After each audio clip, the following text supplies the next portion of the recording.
on a 29 just occurred, 122-124 pass. 3:46 p.m. in the Kendall district of Miami-Dade County, and an armed robbery is in progress. 515 on a 29 just occurred, 122-124 pass. We don't have anybody out here to take it. The officer offering to respond is nowhere near the crime. It would be better if someone closer handled the call, so the dispatcher takes to the air again with added urgency. Attention all units, of 29 just occurred with a gun, cash taken, subject's a black male wearing a black hoodie, blue jeans, he fled on foot. But there was someone closer, but he had his hands full. Instead of answering the repeated calls, Officer Dario Sakaris was canoodling with a young woman behind the Dayline Mall. As he continues to cuddle and kiss his girlfriend, his fellow officers were slogging their way to the call. Is there anybody on the scene? We're coming from a distance. We're not arrival yet. 18 minutes after the call first came in, units make it to the scene. By then, the suspect is long gone. Another day, another call. This one, a possible disturbance just across the street from the Dayline Mall. But investigators say they once again found Sakaris in the mall parking lot with his girlfriend. These surveillance videos, obtained by CBS 4 News, were taken by the police department's internal affairs unit. IA spent months following the officers assigned to this section of Kendall, secretly videotaping and logging their activities, even using tracking devices on the officers' cars to catalog their movements. And then there's this video, according to the reports, which shows Sakaris and two other members of the squad drinking Cuban coffee at an outdoor restaurant when a call comes in of an infant having a medical emergency. 5-month-old, not alert. Kilo 3106, 341. Kilo 3106 is Sakaris, a high priority call indeed. Both paramedics and police are dispatched and expected to go full out with lights and sirens.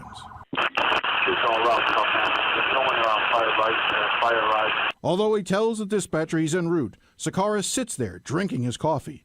Paramedics will ultimately tend to the baby boy, who will be fine. And while he never moves, Sakaris will reportedly write in his report that he went to the scene. Wasn't Sakaris worried his supervisors might find out what he was doing? Apparently not, because this is his supervisor, Sergeant Jennifer Gonzalez. Surveillance video shows her going to Kohl's, Target, and Lowe's. Star clerks ever helpful.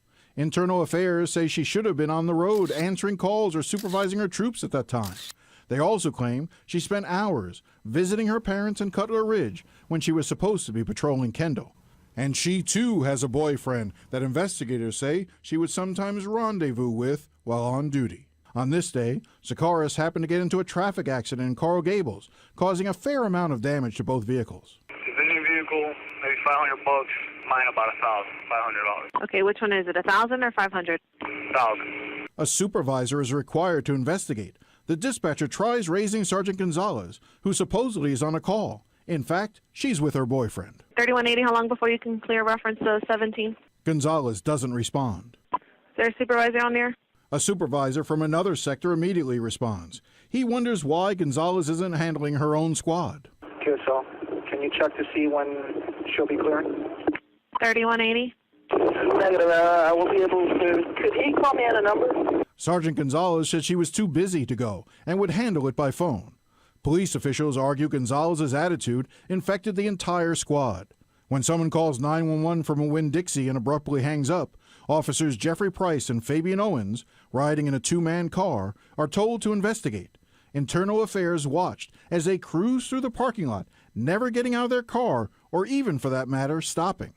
Price and Owens roll by a Chevron gas station, where there is a reported problem as well. On at least one occasion, they never even bothered driving by, Internal Affairs charges. Likewise, investigators documented how Officer Ivan Thomas hung out at La Carreta and Pollo Tropical rather than taking a series of emergency calls that were backing up.